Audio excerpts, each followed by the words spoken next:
¿Qué se necesita para ganar un mundial? Hay muchos factores que podrían influir en ello. Talento nato, jugadores diferenciales, identidad de juego, estado físico, un grupo sólido, fortaleza mental y, ¿por qué no, un toque de suerte? Pero la Copa del Mundo es mucho más que un simple torneo de 7 u 8 partidos. Para ganarla se necesitan décadas de inversión, infraestructura de primer nivel y una cultura futbolística arraigada. O al menos es lo que cree Japón, pues el país del sol naciente cuenta con un ambicioso plan para coronarse como campeón del mundo en el año 2050. Y aunque parezca una locura, su mejor aliada en esta misión ha sido la animación. Y es que por más distantes que parezcan el fútbol y el anime, el verdadero punto de inflexión nació gracias a un solo hombre, Yoichi Takahashi. El sumo suele asociarse como el deporte nacional de Japón debido a su profunda carga histórica y religiosa, pero en los años 80 el dominador absoluto era el béisbol. Si bien se profesionalizó en 1936, se jugaba desde la década de 1870, cuando un profesor estadounidense llamado Horace Wilson lo introdujo en la Academia Keisei Gakko, precursora de la actual Universidad de Tokio. Inicialmente, se usó como un método de enseñanza para fortalecer física y mentalmente a los estudiantes, pero con el pasar de los años, el deporte evolucionó hasta incrustarse en la cultura japonesa. Pero, ¿y el fútbol? Aunque los primeros contactos con este tuvieron lugar en 1873, cuando los oficiales de la Armada Británica llevaron el fútbol a Yokohama, en 1981 era aún un deporte incipiente que no definía para nada la cultura japonesa. En el panorama mundial, su selección era una ameba en comparación con el resto de los países, y aunque contaban con un torneo semiprofesional conocido como la Japan Soccer League, se trataba de una estructura limitada. En ella participaban equipos vinculados a grandes compañías como Mazda, Toyota o Mitsubishi, donde los jugadores eran los propios trabajadores de estas empresas. Para ese entonces, todavía no existía un interés real del japonés de a pie por el fútbol. Pero fue en la primavera de ese mismo año, exactamente el 31 de marzo, cuando el mangaka Yoichi Takahashi marcaría un punto de inflexión cultural inesperado con la creación y publicación de su manga titulado Captain Tsubasa en la reconocida Shonen Jump. La historia que narraba las aventuras de Tsubasa Ozora, un joven que soñaba con ser futbolista profesional. Apenas 2 años después de la primera publicación del manga de Takahashi, la historia recibió una adaptación al anime que prontamente se convirtió en un éxito global. Al llegar a todos los rincones del planeta, marcó a una generación de jóvenes que ahora soñaban con ser futbolistas, mientras que en Japón se desató una especie de fútbol manía. Las categorías inferiores de los equipos de la Japan Soccer League se llenaron por completo y el gobierno vio en este deporte una herramienta para combatir el creciente número de suicidios entre los menores de 20 años. Era el momento de profesionalizar el fútbol y dotarlo de una categoría superior, similar a la que ostentaba el béisbol desde hacía décadas. Así, en 1991 nació la J-League, inaugurando en 1993 la primera división profesional del país, la J1 League. Para atraer masas, la estrategia fue fichar a grandes figuras internacionales como Zico, Gary Lineker, Pierre Littbarski o Ramón Díaz. Si bien los clubes se inspiraron en modelos de Europa y Sudamérica, los partidos se diseñaron como espectáculos con luces y sonido para cautivar a todo tipo de público. El impacto económico inmediato dejó atónito a su fundador, Saburo Kawabuchi. Impulsada por una cobertura mediática masiva, la primera temporada generó $1.000 millones entre derechos de televisión, merchandising y entradas para 180 partidos. Los jóvenes se sintieron especialmente atraídos por un deporte más rápido que el béisbol y libre de las antiguas tradiciones del sumo. El deporte rey finalmente empezaba a arraigarse en la cultura y la estructura japonesa. A la par del despegue de la liga, en 1994 y de cara al Mundial de Estados Unidos, Yoichi Takahashi comenzó a publicar Captain Tsubasa World Youth, manga adaptado con éxito a una serie de televisión de 47 capítulos entre 1994 y 1995. La primera parte se trataba de un remake, mientras que la otra se centraba en lo avanzado en el arco de World Youth. La J era un guiño explícito a la liga recién nacida, no era un encargo formal de la federación, pero sí era un posicionamiento deliberado de la franquicia dentro del nuevo paisaje futbolístico japonés. Aunque la J-League gozaba de un éxito espectacular, la burbuja inicial corría el riesgo de desinflarse si no se alimentaba a las nuevas generaciones. Mientras la liga ofrecía un show profesional para adultos y adolescentes, el nuevo anime llegó para conquistar el territorio de los niños entre 6 y 12 años, convirtiéndose en la herramienta clave para asegurar la base de futuros aficionados. Como se preveía, el éxito de la liga escondía una fragilidad estructural y para 1997 se empezó a hablar del estallido de la burbuja de la J-League. Ese mismo año, una fuerte crisis financiera sumergió a Japón en una recesión que se extendió hasta inicios de los 2000. Los patrocinadores retiraron su apoyo y los clubes ya no pudieron costear los sueldos millonarios de los extranjeros. Los contratos millonarios y las estrellas resultaron ser pasajeros, pero el manga de Takahashi demostró que la pasión de una generación era inmune a la crisis, manteniendo vivo el interés hasta la histórica clasificación de la selección japonesa al Mundial de 1998.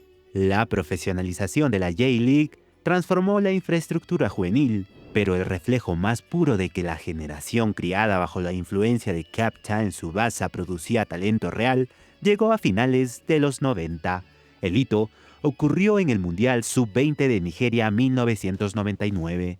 Los jugadores de aquella plantilla habían nacido entre 1979 y 1981, los años del debut del manga, y crecieron con Tsubasa Ozora como referencia cultural. Aquellos niños alcanzaron una final mundial juvenil donde, pese a caer ante España, firmaron la actuación más exitosa de su historia. El círculo perfecto se cerraba. Junto a la clasificación de la selección absoluta en Francia 98, el fútbol japonés alcanzaba su cumbre histórica. La historia vio un giro decisivo y la coorganización del Mundial de 2002 en suelo propio terminó por asentar definitivamente el fanatismo por el fútbol en el país. El sueño que Kawauchi había proclamado en el partido inaugural se había cumplido más allá de lo que nadie llegó a esperar. La cultura futbolera ya se encontraba adherida en el espíritu de los japoneses y Takahashi había jugado un rol muy importante.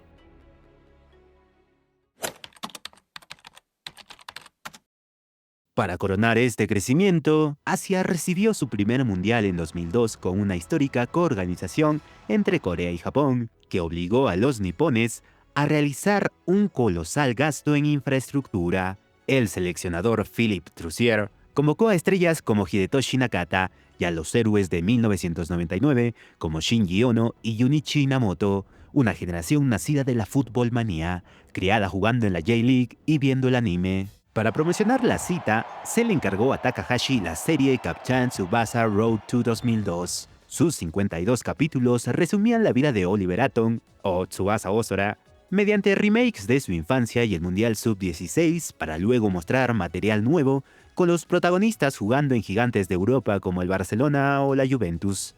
La serie concluía con un Japón versus Brasil en el estadio de Yokohama, reflejando la fantasía colectiva de una nación. Ver a su país disputar el torneo como una potencia global. 20 años después de su debut en 1981, el círculo se cerraba de forma intencionada. Si el mundial fue el escenario deportivo, el anime fue la herramienta cultural perfecta para una generación que pasó de inspirarse con Tsubasa Ozora a defender a Japón en su propia Copa del Mundo. Este vínculo entre la ficción y la realidad se reflejó con nombres propios. El caso más simbólico fue el de Hidetoshi Nakata, quien confesó que empezó a jugar gracias al anime. So I didn't have any heroes, any dream teams, because I didn't know. But there was a cartoon. It's called Captain Tsubasa. When I read it, I really loved the football. Actually, I was thinking about playing baseball or football. Then I chose football. Abriendo el camino a figuras posteriores como Keisuke Honda o Shinji Kagawa. Sin embargo, el caso más fascinante se podría decir que es el de Kazuyoshi Miura, King Kazu, cuya historia es bidireccional. Su viaje real a Brasil a los 15 años para ser futbolista inspiró a Takahashi a crear a Oliver Atom. Miura fue consecuencia y origen a la vez. Para consolidar este largo camino, el fútbol japonés dejó atrás la improvisación y la fantasía. En 2005, la Asociación Japonesa de Fútbol formalizó una hoja de ruta tan precisa como ambiciosa, el plan para ser campeones del mundo en 2050. Diseñado con la asesoría de universidades, gobiernos locales y clubes europeos como el Bayern Múnich, el proyecto busca que la familia del fútbol nipón sume 10 millones de personas y que el país organice y gane la Copa del Mundo en dicho año. Lejos de ser un salto al vacío, la arquitectura del plan se rige por el Kaizen, la filosofía de mejora continua, y divide sus metas en 3 horizontes temporales: 2015, 2030 y 2050. La parada intermedia más exigente se sitúa en 2030, año en el que Japón aspira a colocar a su liga como referente mundial. No sé si logren eso. Y a su selección absoluta en las semifinales de un mundial, basándose en 4 pilares fundamentales. Hace apenas unas décadas, el fútbol en Japón no existía como un deporte en masas.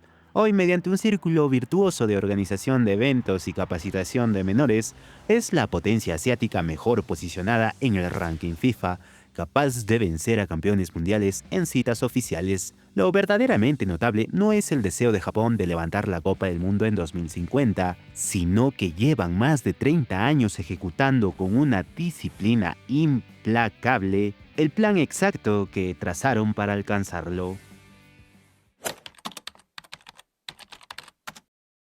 Japón acumula 7 participaciones mundialistas consecutivas desde 1998, con un récord de 25 partidos jugados, 7 victorias, 6 empates y 12 derrotas. Estas cifras podrían parecer desalentadoras, pero comparando con muchas selecciones, Japón ha logrado varios avances en muy poco tiempo. Ha alcanzado octavos de final en 4 ocasiones: 2002, 2010, 2018 y 2022. A nivel continental, es el país con más copas asiáticas en la historia, con 4 títulos: el del 92, el del 2000, 2004 y 2011. En Qatar 2022, su mejor actuación reciente venció a Alemania y España con remontadas idénticas, perdiendo en el descanso y ganando en el segundo tiempo, convirtiéndose en el primer equipo asiático en derrotar a 2 campeones del mundo en un mismo torneo. ¡Ha marcado Japón! ¡No les vacilo! Les digo la verdad: España 1, Japón 2.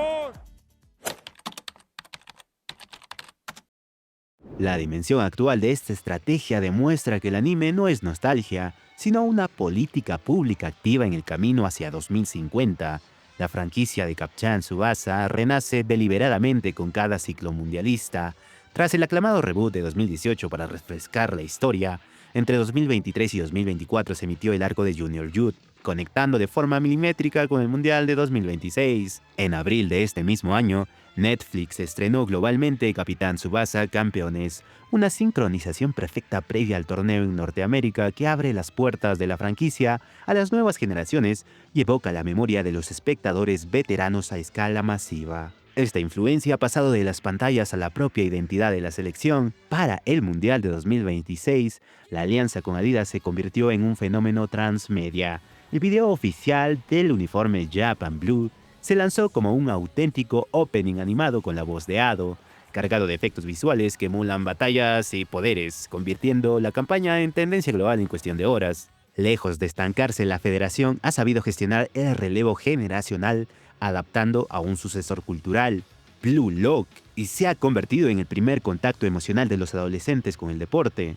moldeando a una nueva camada de futbolistas con una mentalidad mucho más ambiciosa, competitiva y orientada al gol. La Federación de Fútbol japonés ha llevado esta ficción a la realidad con un impacto directo en la captación de talento. Junto a SCO Group, lanzaron el programa internacional Future Camp, una versión real inspirada en Blue Lock para detectar y desarrollar jóvenes futbolistas con raíces niponas que viven en el extranjero.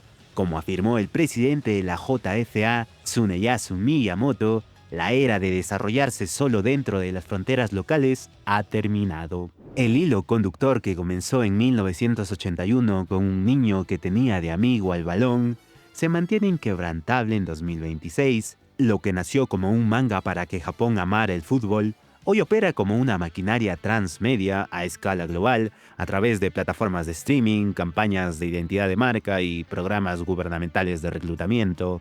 45 años después, el mecanismo sigue funcionando con una precisión asombrosa. El anime que enseñó a Japón a jugar al fútbol ahora exporta esa pasión al mundo entero y trae de vuelta el talento que su propia cultura genera.